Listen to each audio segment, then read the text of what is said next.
Hello folks, how the hell are you?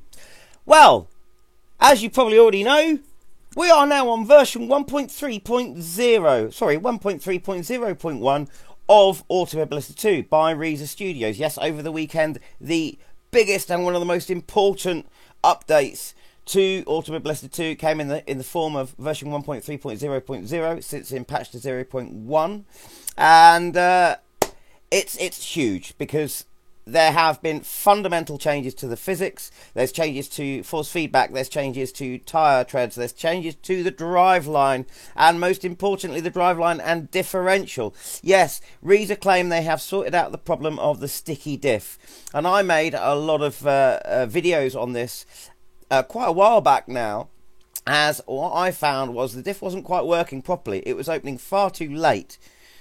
Slowly, like it was kind of stuck, and I was trying to prove that you know, obviously with an open diff under coast you can get lift off oversteer, which there wasn't a lot of in Automobilista 2 before, and I was trying to prove that it was there, but it just wasn't kind of working.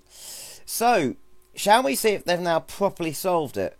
To do that, what I want to do is take the Porsche GT3 to Spa on a test day.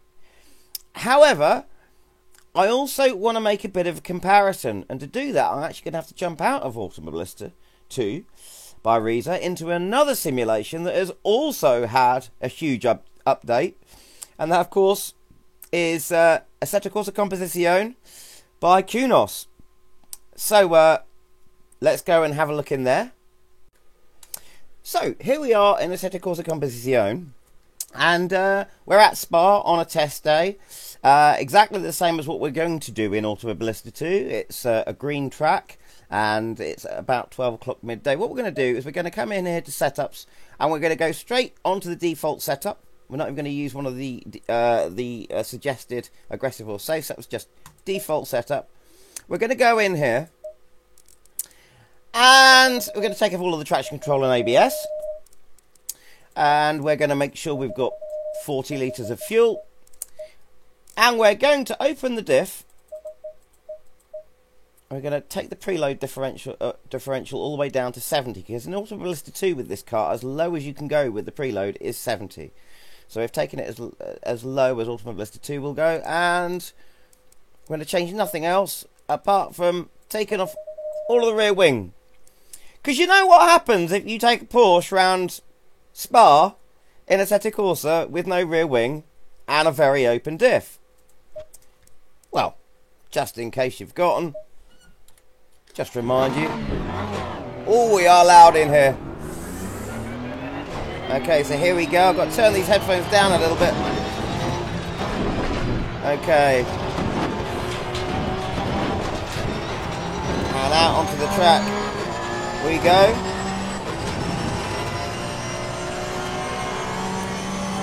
So, we're coming up to this, after this long straight, we're coming up to this sharp right-hander.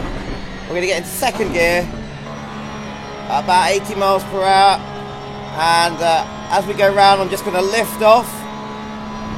Lifting off now. There we go, we've got a little bit of lift off oversteer there. That's with that open diff. About 70 rounds here, and lift off. Yeah. Quite a bit of lift off oversteer. You can see the car turning in. You can see my throttle inputs down here on the right. So we're doing about 74 here, 72, and we're going to lift off. There we go. So much lift off, I've got to counter steer quite a lot. So after this corner, down at the bottom of this hill here, you've got double gauche. At least I think that's how you pronounce it. And I'm sure if you mucked around with Assetto Corsa Competizione, you know what's going to happen. I've got no rear wing and a very open diff, and I'm going to hit that corner in fourth gear at just under 140 miles per hour. Here we go.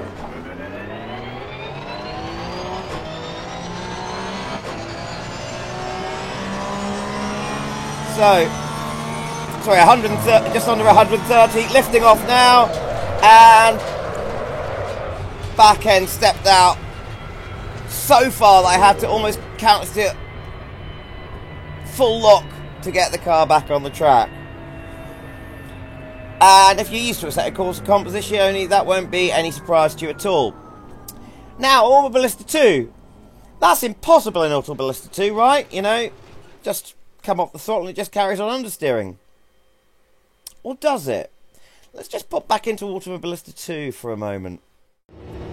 So, here we are back in Automobilista 2. And what I've done is I've set up the car as close as damned it as I can get it to the default setup of how the car is set up in Assetto Corsa Competizione, i.e. all the camber angles are as close as they can be, same degrees of steering, same stuff going with the dampers, or as close as damned it as I can be, and anti-roll bars set roughly the same, so in Assetto Corsa Competizione they're the same at both ends, so they're the same amount of Newton meters at both ends in this sim. And what I'm going to do is exactly what I did in Competizione, take it down as low as it will go to preload of 70, goes down a bit lower in Assetto Corsa Competizione, but it doesn't in this, so that's why we're using 70 in both. Take the clutches down as far as we can go, and we've got our coast ramp opened up as far as we'll go. Power ramp with just a little bit more power, because obviously I can't see the power and coast ramps in Assetto Corsa Competizione, only the preload. So I'm assuming that the power ramp in that sim is slightly more locked than the coast ramp, so that's what I've done here. And we're running no wing whatsoever on the back end. So what used to happen is that you could do that and you'd still have loads of understeer when you came, even with no rear wing. And look at that, did you see that? First corner, I've turned in there and it's turned in so hard that I've had to counter steer to get back out of it again.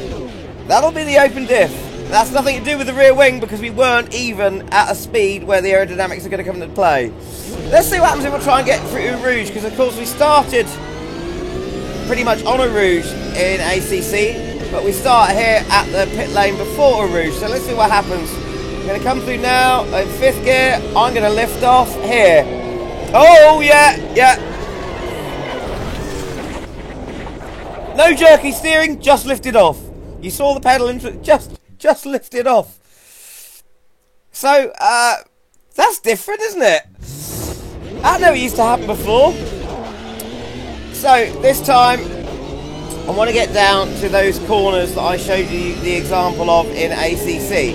So I'm going to be a bit more ginger through Eau Rouge this time round. And out of that corner as well. There we go.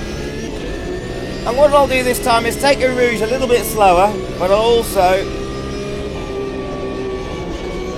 keep my foot on the accelerator and not lift off, so we can get through nice and safely. There we go. Right, so this is where we came out in Assetto Corsa Competizione, and we took this first right-hander here in 2nd gear at about 80 miles an hour and then lifted off. So we're about 80 miles an hour there.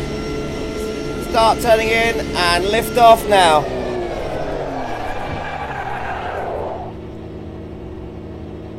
That's a lot of lift off oversteer.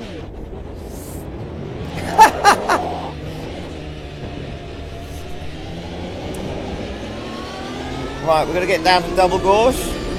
About around here, about 70 odd miles on lift off. Yeah, plenty of lift off oversteer. Had to counter steer again. What are we doing here? About 70 miles per hour and lifting off now. Yeah. Oh! Ho, ho, ho. Diff is certainly opening up, isn't it? Right. So, can we see if we can, you know, it's not going to be exactly the same, but can we see if we can recreate something like we get in Assetto Corsa Competizione at double gauge with no rear wing and a diff open as far as it'll go. Let's give it a go. We'll do exactly what we did last time. Hit it about 130 or just under in 4th gear, and all we're going to do is lift off. So there we go, we're at 130 and lifting off.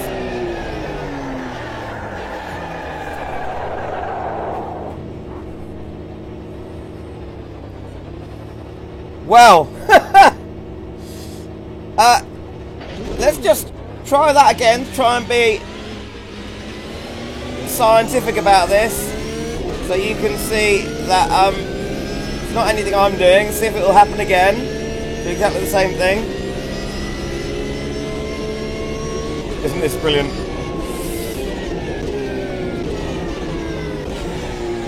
Here we go.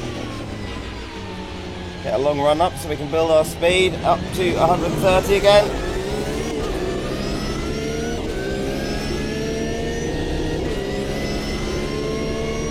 Or thereabouts. 129, turning in and lifting off.